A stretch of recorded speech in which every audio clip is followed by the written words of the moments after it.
Hello, good morning everyone. So meron po tayo guys tips at sumada ngayon pong pitsa 22. So mga naghintay po kahapon ng sumada. So bali guys kaya kasi kahapon ay napakahina po kasi ng internet namin at wala po kaming internet ng halos 2 linggo. So bali guys kahapon lang po dumating ng hapon. So ngayon ay tuloy-tuloy na po tayo makakapag-update ng mga sumada.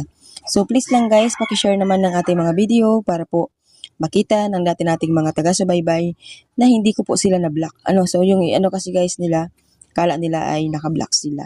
So ang result ko po pala guys na doble yung 25. So ipumpiang nyo na lang guys yung 25, 'di ba?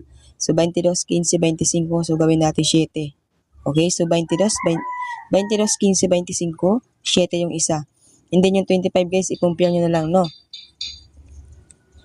Okay, so dito na po tayo guys. Meron po tayo dyan Albay hanggang Negros Occidental. Ayan. Sa YouTube channel ko kasi guys, ngayon ako nagsisisi dahil pinabayaan ko kasi guys yung YouTube channel ko at nag-focus ako sa Facebook page ko. So ngayon, ang nangyari, na-delete po yung Facebook page ko. So sana hindi ko na lang iniwanan yung YouTube ko. Di sana tuloy-tuloy lang din yung mga taga-subaybay ko doon. So nawala tuloy yung mga taga-subaybay ko sa YouTube channel ko. Nawala sila kasi ang alam nila, iniwanan ko na sila, di ba?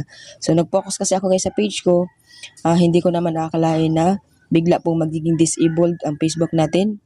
Disabled po siya ng 180 days at hindi ko po alam kung makakasurvive siya or hindi na.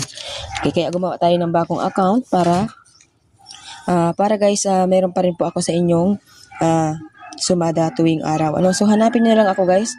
Pag nag-search kayo ng Manilin na Madrid, makikita niyo pa rin yung salba. So makita niyo guys yung Manilin na Madrid vlog. So wala kasi yun eh. Hindi ko alam kung paano niyo kung hanapin kasi natatakot kasi ako guys palitan yung apelyido kong gawin kong Manilin na Madrid kasi nga baka i-delete siya ulit ni Facebook kasi pareho siya ng pangalan, di ba? Kaya sabi ko, palitan ko, hindi ko na siya papalitan. So Manilin Salva na lang ilagay ko. Kasi pag ginaya ko yung dati kong pangalan doon sa page ko, baka ma-delete ulit ito guys. So sayang na naman ulit. Baka mawalan ako ng pag-asang gumawa pa ng mga content guys. Ayan. So hindi ko na po kapalitan yung apelyido na to. So ito na po yun. So yan po guys ang ating sumada. Meron po tayo dyan. Kompleto po yan guys. 56 ata ito. 56 nation. Pangasinan, Palawan, Naga City hanggang po ng Puerto Princesa. Okay? Alam niyo guys, ang expiration po talaga ng sumada is 3 days. So, yung iba kasi guys, pag wala akong update, hanap ng hanap. Kaya ginagawa ko guys, araw-araw tayo mag-upload ng sumada, di ba? So, yung iba naman, ako pa yung nasisisi kasi nga po, araw-araw kong susumada, so naiiwanan nila yung dati. So, ako po ay nahilo na sa inyo.